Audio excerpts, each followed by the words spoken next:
কলকাতা শহরের ব্যস্ততা জীবন থেকে একটু শান্তি আর শান্তি খুঁজতেই আজকে বেরিয়ে পড়েছি। হ্যাঁ, অবশ্যই তোমাদেরকে বলবো কোথায় গেছিলাম।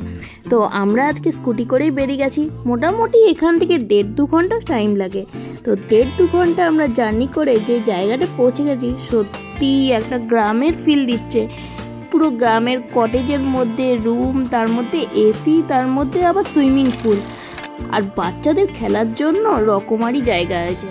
তার সাথে রয়েছে রাজহাঁস, তার সাথে রয়েছে পেট ডগ। তোমরা গেলে না তোমাদের মনটা একদম ভালো হয়ে যাবে। তো সুইমিং পুলের মজাটা তো বলারই কথা নেই। এখানেই খাওয়া দাওয়ার ব্যবস্থা আছে। তোমরা খুব কম খরচেই এখানের এই আনন্দ নিতে পারো।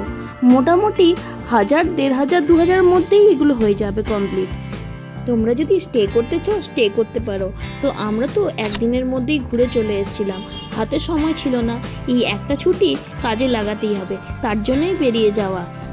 হ্যাঁ বলছি আর ওয়েট করতে পারছো না? না, এটা হচ্ছে ফ্রোজেন গার্ডেন, ঘটকপুকুর দেওলি বাজারে আছে। তো এখানে আসতে তোমাদের কোনো অসুবিধা হবে না, পুরো ভালো রাস্তা।